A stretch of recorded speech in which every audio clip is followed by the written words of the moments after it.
నిరుద్యోగులను రెచ్చగొట్టి రాజకీయ లబ్ధి పొందాలని కొంతమంది ప్రయత్నిస్తున్నారని ఆరోపించారు సీఎం రేవంత్ రెడ్డి. నిరుద్యోగుల సమస్యలు వినేందుకు తమ ప్రభుత్వం సిద్ధంగా ఉందన్నారు.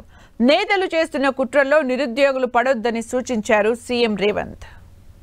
విద్యార్థులను రెచ్చగొట్టడం ద్వారా రాజకీయ ప్రయోజనం పొందాలని ప్రయత్నం చేస్తున్నారు. గతంలో ఈ రకంగా లబ్ధి పొందినరు. గతంలో ఈ రకంగా రెచ్చగొట్టి పిల్లల ప్రాణాలను ఆత్మ బలిదానాలను చేసి ఆ పిల్లల ప్రాణాల పునాదుల మీద అధికారంలోకి వచ్చిండ్రు. 10 సంవత్సరాలు వాళ్ళని పట్టించుకోలే, ఏ పరీక్షలు నిర్వహించలే, ఏ ఉద్యోగాలు ఇవ్వలే. ఇప్పుడు ఉద్యోగం పోగానే మళ్ళీ విద్యార్థులు గుర్తొచ్చారు, వాళ్ళ ప్రాణాలు గుర్తొస్తున్నాయి. నేను అందుకే పిల్లలందరినీ ఎందుకయ్యా మీరు ఉన్నారు కదా దుఃఖంలాక బామర్దులు, మీరు ఆమర నిరాహార దీక్ష కూర్చోండి పరీక్షలు వాయిదా ఎన్నిక అని చెప్పి నాకు తిక్కలేసి నిరసన తెలపాల్సిన అవసరం లేదు, ధర్నా చేయాల్సిన అవసరం లేదు. ఈ ప్రభుత్వం మీరు చెప్పింది వినడానికి సిద్ధంగా ఉంది. అందులో సహేతుకమైన సూచన ఉంటే తప్పకుండా ఈ ప్రభుత్వం పాటిస్తుంది.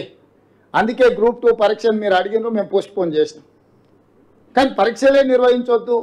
ఎందుకంటే పరీక్షలు నిర్వహిస్తే పిల్లలందరికీ ఉద్యోగాలు వస్తే వాళ్ళకి ఇంధనం ఉండదు, వాళ్ళ రాజకీయ మనుగడకే ప్రమాదం వస్తుందని చెప్పి కొంతమంది కుట్రలు చేస్తున్నారు. కాబట్టి కుట్రలలో పడకండి. మెయిన్స్ పాస్ అయ్యి మళ్ళీ ఇంటర్వ్యూకి వెళ్ళే వాళ్ళకు కూడా మళ్ళీ ₹1,00,000 ఇవ్వడం జరుగుతుంది. మా భట్టి గారు నేను చెప్పినా కానీ ప్రత్యేకంగా చెప్పమన్నాడు.